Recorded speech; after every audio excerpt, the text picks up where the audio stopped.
Verse 8 issues an invitation to observe God's works. Come, behold the works of the Lord, what desolations he hath made in the earth.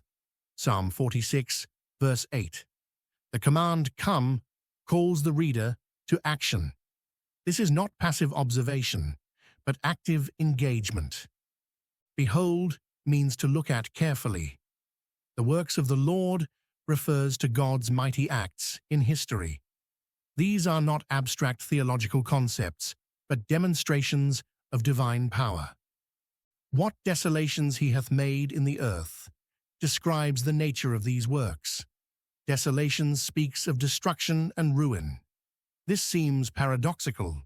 How can destruction be something to behold with wonder? The answer lies in understanding what God destroys. He brings ruin upon those who oppose him and threaten his people. The desolations refer to God's judgment on the enemies of his people. The verse invites believers to examine God's track record. Look at what he has done in the past. See how he has defended his people and defeated their enemies. This historical perspective builds faith in present troubles. Verse 9 reveals God's ultimate purpose. He maketh wars to cease unto the end of the earth. He breaketh the bow and cutteth the spear in sunder. He burneth the chariot in the fire. Psalm 46, verse 9.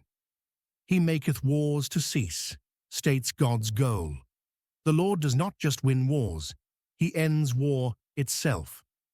Unto the end of the earth shows the scope. God's action is not limited to one region. God's peace will extend to all nations. This points forward to the Messianic kingdom when the Prince of Peace will reign. He breaketh the bow describes God's first action. The bow was a primary weapon in ancient warfare, but God snaps it like a twig. And cutteth the spear in sunder continues the theme. God renders human weapons useless. He burneth the chariot in the fire completes the destruction of military implements. Chariots represented advanced military technology in the ancient world, but God will consume them with fire. This verse presents God as the ultimate peacemaker. He does not negotiate peace treaties. He eliminates the means of war, and God establishes an enduring peace. Verse 10 shifts from description to direct quotation. Be still and know that I am God. I will be exalted among the heathen. I will be exalted in the earth. Psalm 46, verse 10. Be still is God's command. The word carries the idea of ceasing striving. It refers to ceasing the frantic activity that characterizes human effort. And know that I am God states the purpose of stillness. Knowing God requires quietness. Amid chaos and conflict, God calls his people to stop and recognize his deity. Know is not intellectual assent, but experiential understanding. The phrase "I am God" recalls God's self-revelation to Moses at the burning bush. God is the self-existent one, the eternal I am. He needs nothing and depends on no one.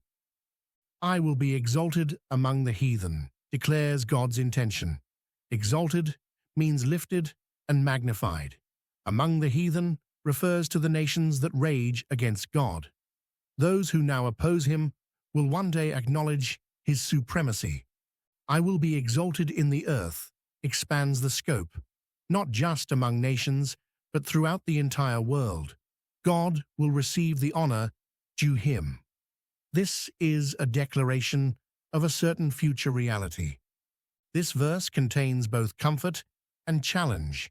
It comforts believers who trust in God's ultimate victory, and it challenges those who resist God.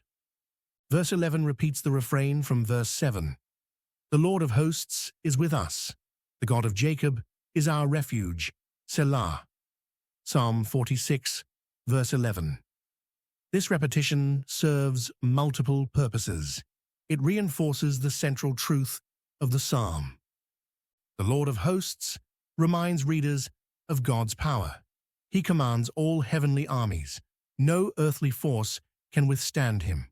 Is with us, emphasizes God's presence among his people. God is not distant, but he stands with his people. The God of Jacob recalls the Lord's faithfulness. Jacob was not a perfect man. He was a deceiver and a schemer. Yet God chose him, blessed him, and kept his promises to him. This assures believers that God's faithfulness does not depend on human merit. The phrase, "is our refuge," states the application. Amid the shaking earth and raging nations, God himself is our safe place. The refuge is not a location, but a person. Selah calls us to stop and examine these truths. The psalm moves from natural chaos to political upheaval, to divine intervention, and to peace. It begins with trouble and ends with triumph. God is greater than any crisis his people face. The passage calls believers to trust God's power, rest in his presence, and wait for his peace. It warns unbelievers that God will be exalted whether they submit or are forced to acknowledge his supremacy. It reveals that true security comes not from human strength or earthly fortifications, but from the presence of the living God.